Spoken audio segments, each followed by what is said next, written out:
It's Wednesday, July 23rd, 2014, and you're listening to the Armchair Atheism podcast. I'm your host, Taylor Carr, and today I'm pleased to bring you an interview with Graham Oppy, an atheist philosopher who has published extensively on arguments for and against the existence of God, and is regarded by a number of atheists and even theists as one of the big guns in philosophical criticism of religion. We'll be discussing the philosophy of religion along with Dr. Oppy's newest book, arguing for a reinvention of the discipline. That said, hope you enjoy the interview. Graham Oppy is professor of philosophy at Monash University, associate editor of the Australasian Journal of Philosophy, and the author of several books and published articles in the area of philosophy of religion, including Ontological Arguments and Belief in God, Philosophical Perspectives on Infinity, and Arguing About Gods. Graham, welcome to the show. Thank you. How are things in your corner of the globe over there? Well, it's midwinter, so cooler than the rest of the year, I think I could say. So you are an atheist philosopher of religion, and I know to some people that might kind of sound like you're a godless monk, so I guess to begin with, if you could start off with explaining what the philosophy of religion is, or what it's been historically, and maybe also why atheists or non-theists would care about a subject like that. Okay, so maybe I should start by saying something about what philosophy is, because that helps to explain what philosophy of religion is. So I think of philosophy, philosophical questions as being, at a time, as being the questions that we don't know how to answer in a way that gets broad agreement. Perhaps they're questions of a kind, and we don't know how to answer those kinds of questions in a way that gets broad agreement. So most disciplines start off as philosophy, I think. For example, for a long time, people thought that people couldn't agree about the composition of the stars, what the stars are made of. As recently as the 1820s, there were people who said that we could never know, but for thousands of years, people had speculated about what the stars might be. Then in the 1830s, methods were discovered that enable us to determine exactly what the stars are made of. And at that point, the question just became a standard scientific question for astrophysics and astrochemistry. And I think that lots of disciplines go like that. Philosophy is concerned with the bits where we don't know how to approach the questions. So for any discipline, there are things on the borderline of the discipline. So questions that are sort of on the borderline of physics, but we're not really sure if they're physical questions or not. We're not sure if physics will be able to answer them.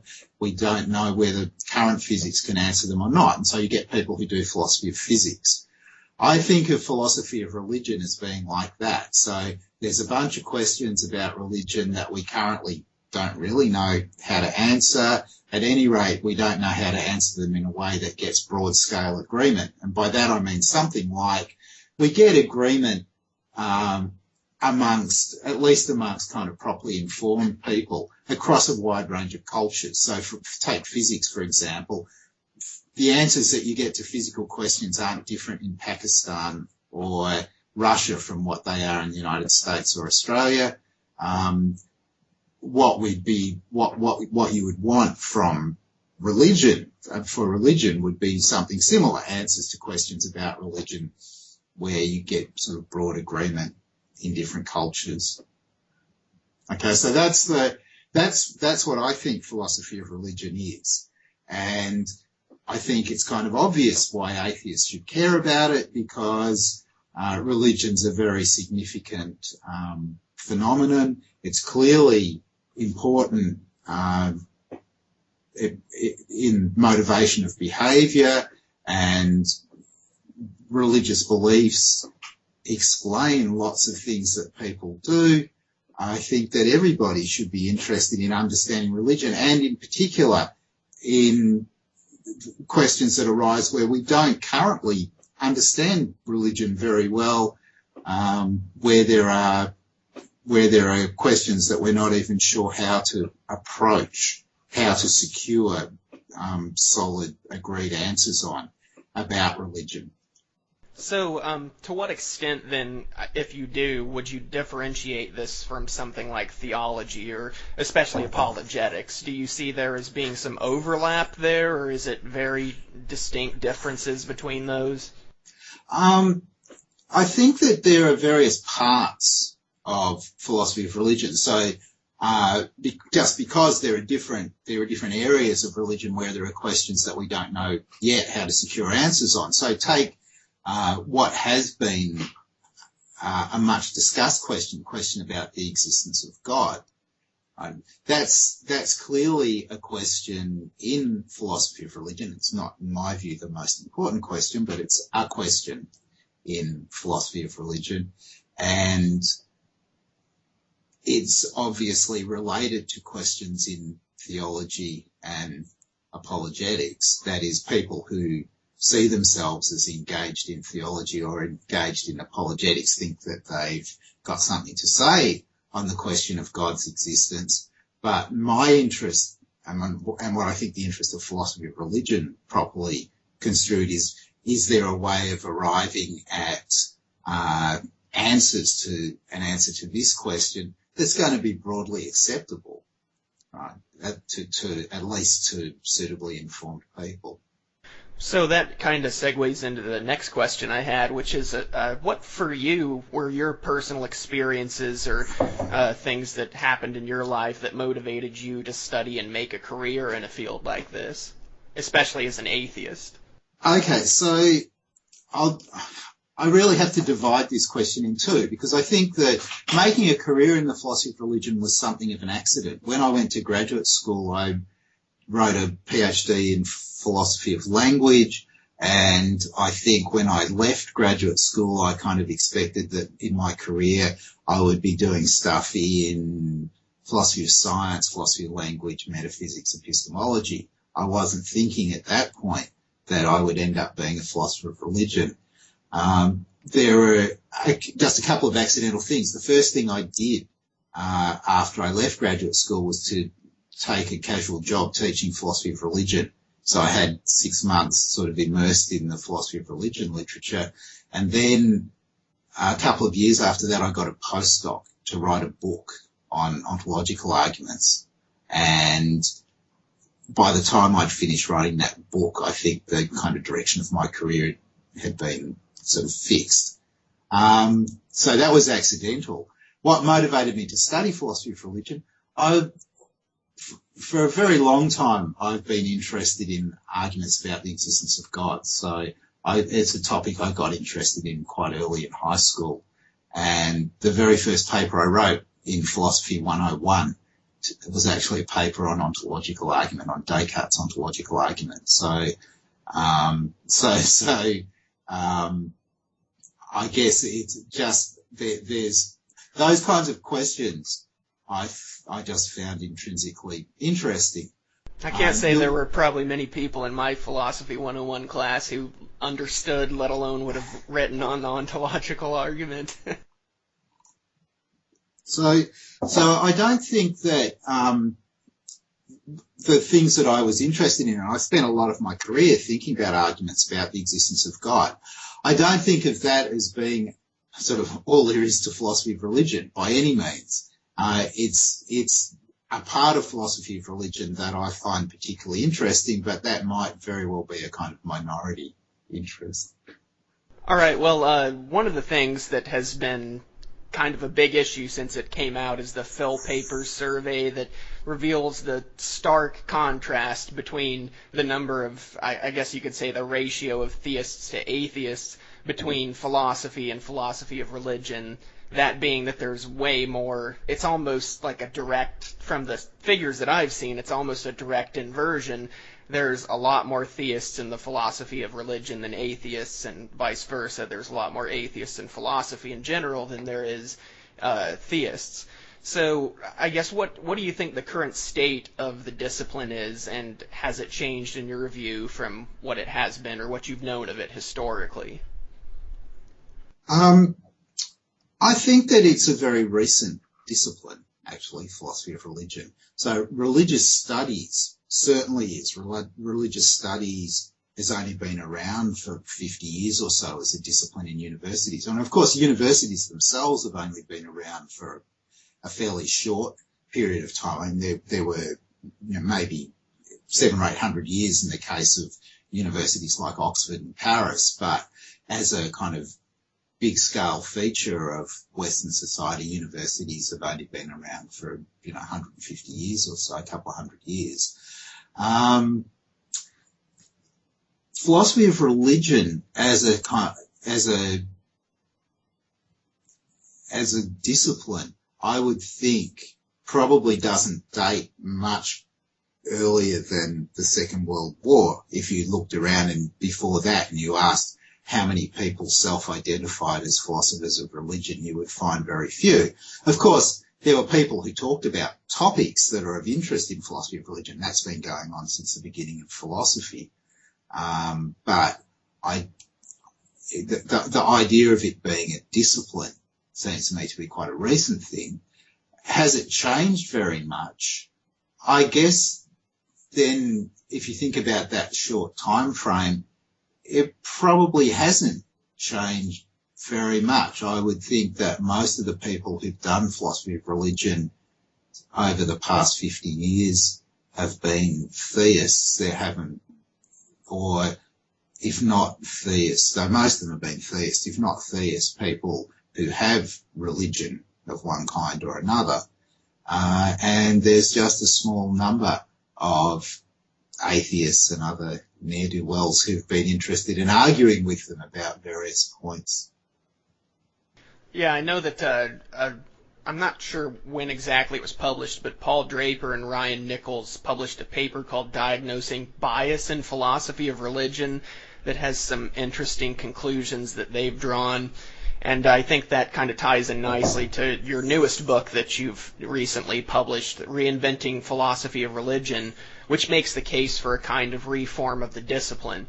And I was wondering if you could give some examples of what you think philosophy of religion should be doing that it isn't doing, as well as if you can think of them examples of what you believe it's currently doing right.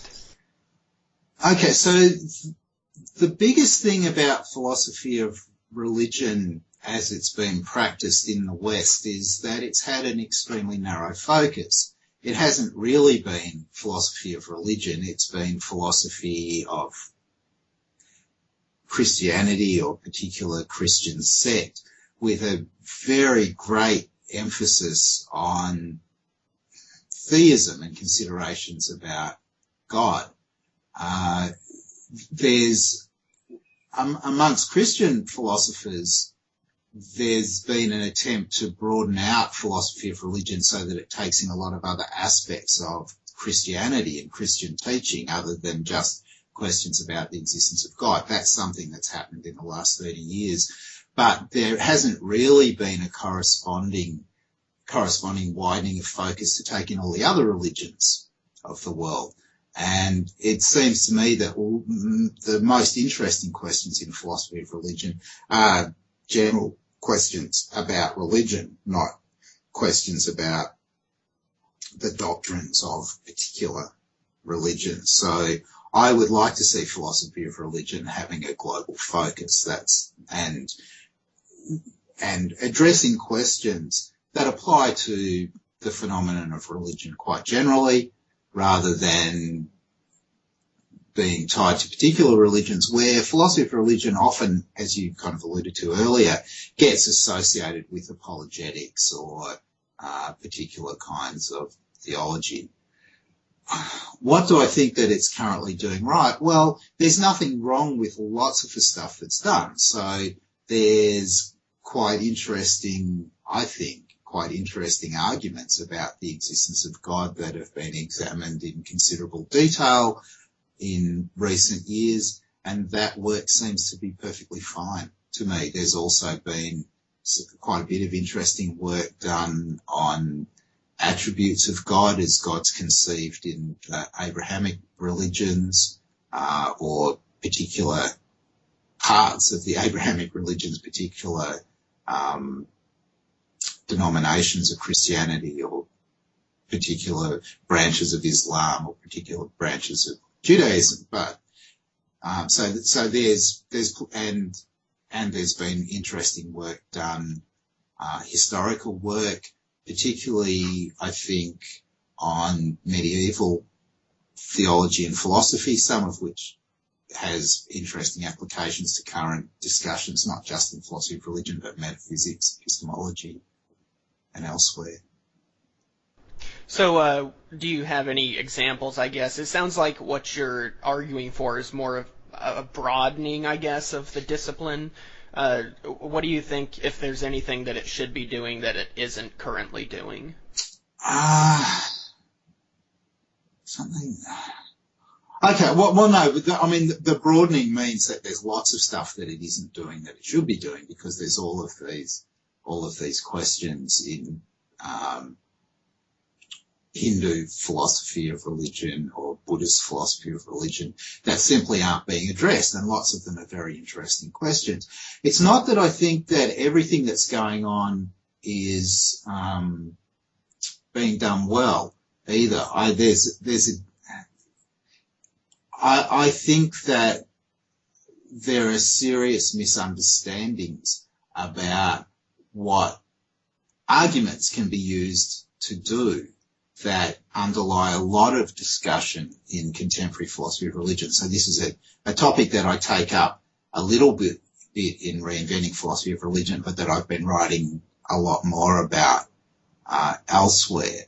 So I also think that there are local areas of practice in philosophy of religion that are going rather seriously wrong. But that's a more controversial part of my view, and it's a view that I've arrived at after sort of reflecting on the work that I've done in the last 20 years or so on arguments about the existence of God. Well, it's interesting that your book has been released at the time that it has, because Peter Boghossian, author of A Manual for Creating Atheists, has recently stirred up some controversy for tweeting that publishing in the philosophy of religion should, quote, disqualify one from sitting at the adult table. And Jerry Coyne kind of followed suit and dismissed the field as garbage. And it seems like a lot of the criticism that's being directed at the discipline these days is primarily concerned with what you've already brought up as basically the concept of God or apologetics or natural theology. But as you've already alluded to, this isn't all that philosophy of religion is about. Do you think that there are things worth focusing on other than that can be done, I guess, better in philosophy of religion than they could in maybe anthropology or history? Like, for example, studying, you brought up the Hindu beliefs, and I know they have some pretty interesting views in some of those sects about the Vedas and certain kind of non-theistic conceptions of the divine. Is that sort of the kind of study that you'd like to see more of in the philosophy of religion? I'd certainly like to see more of that. I'd also like to see more discussion that's informed by recent developments in anthropology and history and so on. I think that philosophy has to stay in contact with the various surrounding disciplines. I thought I should say something before we come back to this about the comments by Boghossian and Coyne. Their views, the views that they're expressing, seem to me to be themselves views in philosophy of religion. Right? The idea that I assume that Coyne means that God is a non-existent construct. Right? When he talks about philosophy, a non-existent construct, that's just a position in philosophy of religion. There are, after all, plenty of these days. There are, well, I was going to say plenty, but there's certainly quite a few philosophers of religion who think that God doesn't exist. Well, and the thing that I guess when I first read those articles, my reaction was Well, I mean, there's people in ethics who are moral non-cognitivists who don't think ethical language is propositional, that it has, any truth value, but at least I don't hear about many of them calling for the downfall of ethics, so it seems a little bit like there's maybe too much protest there going on. I don't know. No, well, that's quite a good example, because all of those people would claim to be moral philosophers. It's just that they take a particular position.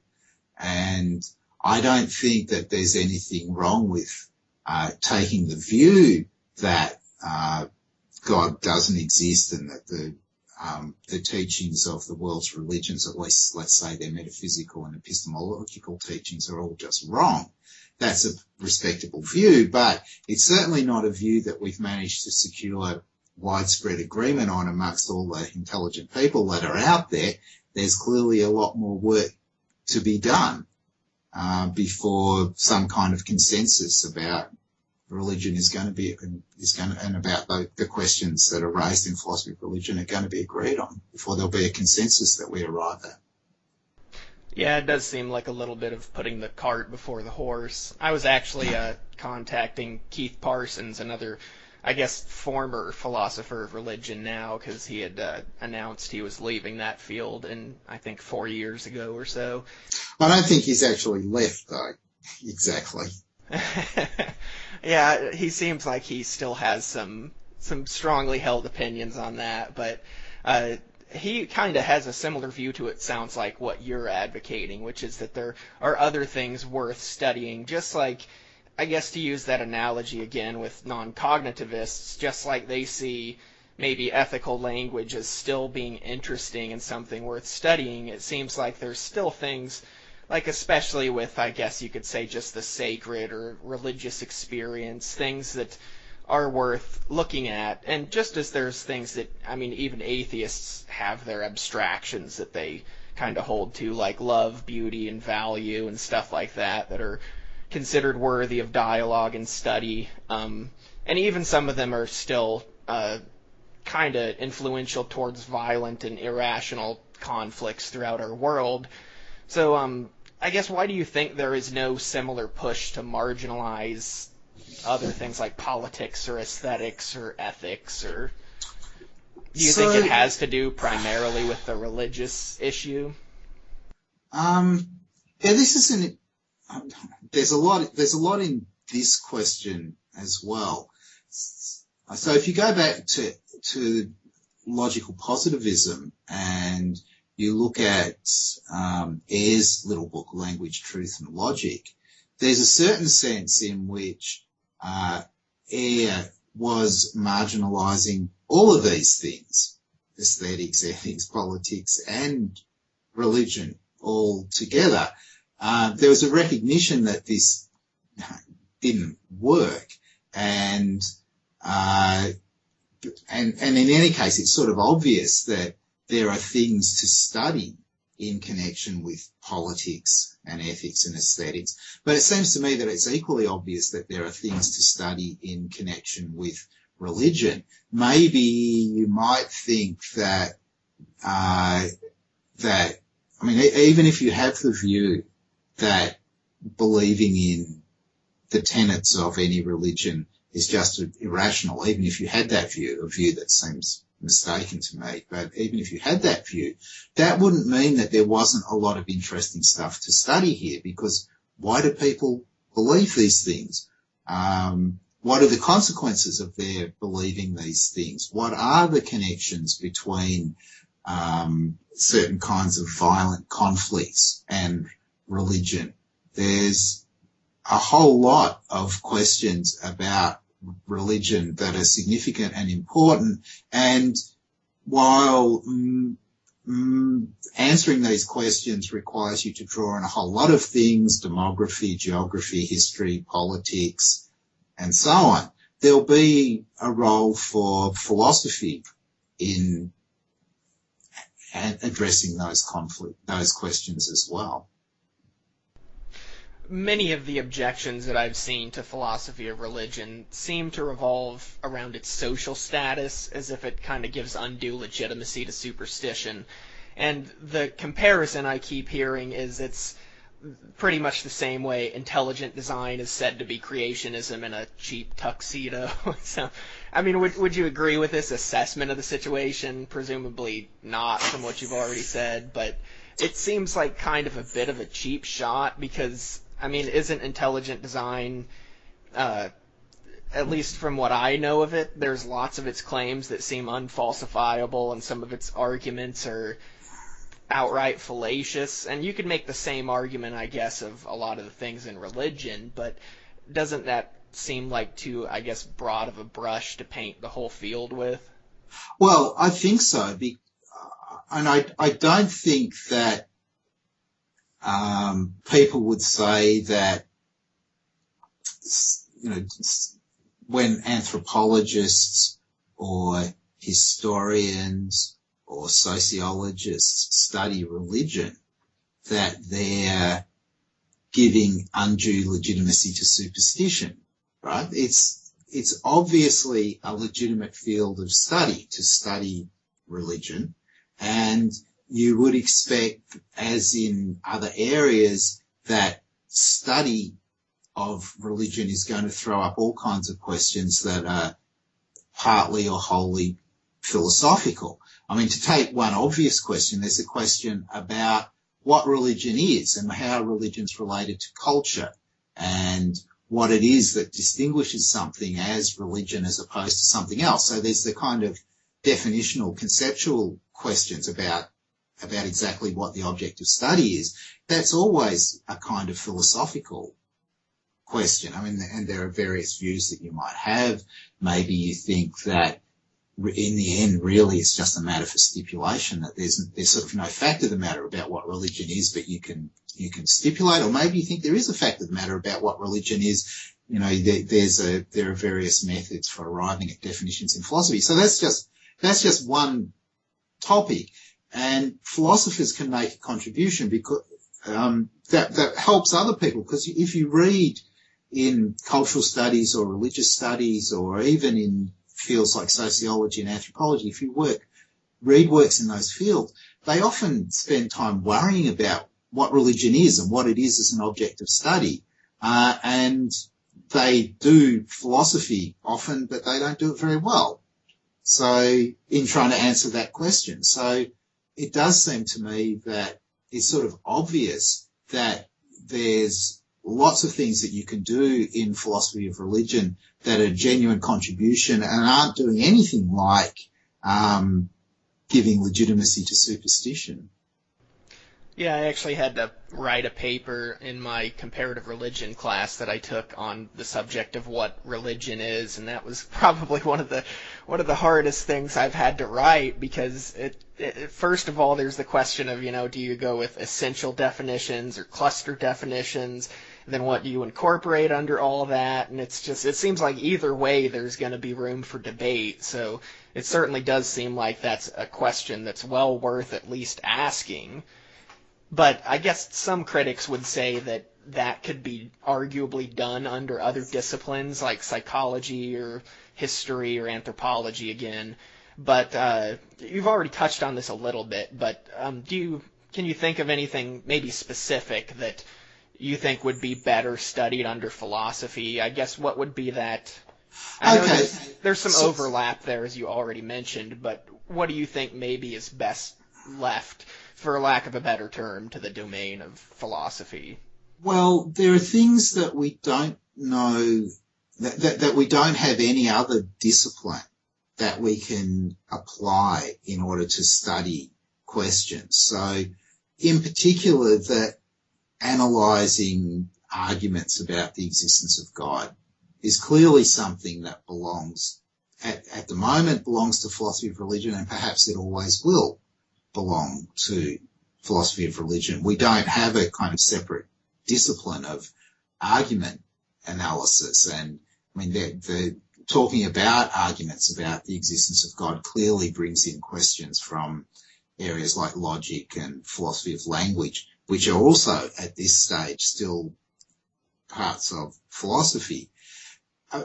Apart from that, there's the other way to think about this is, okay, so philosophy covers a number of areas where there's clearly a core of stuff that we don't know how to discuss in other ways. So there are questions about metaphysics, questions about epistemology, questions about that fall under logic, philosophy of language, questions that fall under ethics, questions that fall under political philosophy, and so on. And all of these kinds of questions come up in philosophy of religion. And so where those kinds of questions come up in philosophy of religion, it seems to me that it's quite proper that their discussion falls under that banner. Not that they can't be informed by, as I said before, by a whole lot of other disciplines, but they're still questions that people with philosophical training have some advantage in trying to answer them because of the training that they've had. So that's my answer to that question. Right. At least from my admittedly amateur and limited time studying philosophy, I've also noticed that there certainly seems to be some argument, even among philosophers, about what philosophy should properly be doing. And even on the other side of the fence, I know there's people like Paul Mosier who proposes his, I think he calls it Christ-shaped philosophy, which is, he wants it to, basically be subservient to the church, it sounds like. So, I don't know. It seems like maybe there's just no pleasing some people because everybody has their own opinions about what philosophy should definitely be doing, Right. So there are certainly people who think that, for example, take that area of metaphysics, that the only metaphysics worth doing is metaphysics that's really tied to sort of the current cutting edge in physics, right? And the questions that are worth answering have to be questions that are thrown up by the sciences. So there'll be questions on the borderline of physics or chemistry or whatever it is. That's one kind of view. There are people who think that philosophy is a kind of standalone discipline, that there's a whole lot of stuff that you can figure out a priori, that no other disciplines are, inform what you can get from first philosophy. I don't think of philosophy like that. I don't think that philosophy really is a discipline in that sense, that there are substantive claims that still belong to philosophy that have been established in such a way that everybody accepts them or should accept them. My view is more that philosophy buds off disciplines over time as we figure out ways of addressing questions that previously were the only thing we could do was philosophical speculation. I think that philosophical speculation is valuable where partly because of its track record in spinning things off. I can pick almost any discipline. Originally, all there was philosophical answers to the questions posed in that discipline. That actually brings up something else that I'd heard from on the internet, which, you gotta love that as a source because it has all kinds of stuff. But there does seem to be this feeling among a lot of people I've spoken to that, if we only just based all our beliefs on evidence, we wouldn't have stuff like the philosophy of religion. But does that go to the question of even what evidence is, what counts as the kind of appropriate evidence for something like religious claims? It still seems like even that falls under ideas of philosophy of religion, at least philosophy of language and things of that sort. Well, take a different example. Say, consider physics, right, where we do think that the establishment of claims has to be based in evidence. So we do theorizing, but it's got to be, It still happens that philosophical questions arise around the edges of physics. And, there's a great physics and philosophy group at Cambridge where there's a lot of interaction between philosophers and physicists discussing those kinds of questions. Now, I don't see why philosophy of religion particularly should be any different from philosophy of physics, right? There's there's a bunch of questions that we don't really know how to make progress on. There's no reason to think that somehow or other we currently have data that we're ignoring that would enable us to answer those questions. Maybe thinking about the questions will suggest data that we might collect that would help us to answer them, but maybe not. I don't think that that is sort of useful to say if only you attended to the data, philosophy of religion would disappear. That just doesn't seem right. Doesn't fit with my conception of what philosophy of religion and philosophy are. Well, if philosophy of religion is reinvented, or at least, improved for your suggestions that you've outlined in the book, how do you foresee it maybe changing things for the better, especially with respect to the presence it has in institutions of higher learning? Okay, so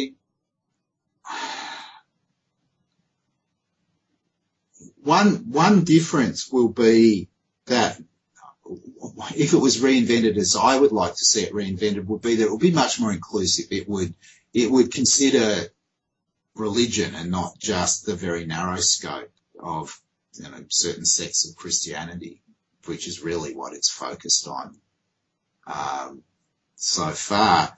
It would also, I think, draw a lot more on empirical work in a whole range of related disciplines. So a lot of philosophy of religion, the way that it's taught at the moment, it really does just proceed pretty much a priori. And I think that it would be much better if it was informed more by other disciplines. But that's just a question about location, really. The distinctively philosophical contribution will be analytical and, I guess, imaginative as well, thinking up possible explanations of things or possible accounts of things. More particularly, I think the treatment of arguments about the existence of God would be very different if my views about how arguments should be analysed were adopted. It seems unlikely to me that that's going to be the case. I think my views are an outlier relative to the views that most people in philosophy of religion have about what arguments can do. And I'm not expecting that that's going to change very quickly. But it seems like at least a lot of what you've been suggesting is something that I would hope, unless they're maybe very close to other ways of viewing the world, that even a lot of theistic philosophers would get behind, because it does seem like it at least offers the opportunity to maybe come to more of an understanding of how different people in different cultures see the world and think of things. That's what I would hope. It may be, so, and to go back to something that you mentioned earlier, that if your real motivation is more apologetic or, missionary, then you won't like this thought. And because, although I haven't emphasized this, I do think that an important part of philosophy of religion is the sort of comparing of worldviews, and the worldviews include non-religious worldviews like naturalism. And I think that one very important part of philosophy of religion is to compare religious worldviews with non-religious worldviews and think about the theoretical virtues that attach to each, and to think about whether there's ways that we might weigh them up and determine whether some are more theoretically virtuous than others. Of course, my own view is that naturalism is a particularly virtuous worldview, but that's my opinion. It's certainly not something that I'm expecting to see broad agreement on anytime soon. Well, what's next on your agenda in the future, then? I know that you had the subtitle for this book is an introduction, so is there going to be more to come on this frontier of reinventing the discipline? The next thing that I'm working on is a book on naturalism and religion, so it actually fits into the kind of my what we've been talking about, my view about what philosophy of religion should look like. I have a book on divine attributes, which was a companion to Arguing About Gods, which will be out in a few months. And that's really, I think, finishing off the kind of work that I did on arguments about the existence of God. I'm hoping that I'll keep away from that area in the future, but I doubt it because I find it so interesting. But I do want to spend a lot more time thinking about how to weigh naturalistic worldviews against religious worldviews, with a view to arguing that the naturalistic worldviews are better. Well, that sounds great. I take it that book that you mentioned about the attributes, is that kind of making arguments for incompatible attributes, or is that something more? It's relevant to that. I mean, I don't directly address the arguments. What I do is I just look at accounts of the attributes and consider things that you might say about the attributes in the face of various of those kinds of incompatibility challenges. But I'm not promoting any of the incompatibility arguments. I'm just assessing the difficulties that they face. Well, last of all, I just have to ask, since I saw this when I was looking up your CV online, you have an article or a book called The Best Argument, I think, Against God's Existence. Yeah. I'm curious what you think that argument is. Okay, so this is related to what I was saying before about comparing worldviews. So in that book, I say, think about theism and naturalism thought of as causal, roughly in causal terms. So naturalism says there are none but natural causes involving none but natural entities. And then theism says, no, there's more. There's a supernatural creator and maybe supernatural supporter and maybe involved in other causal ways as well. But on the theistic view, the causal web is much more complicated because they've got all of the naturalistic causes and then they've got a whole lot of additional stuff as well. So speaking roughly, it's clear that naturalism is a simpler view than theism.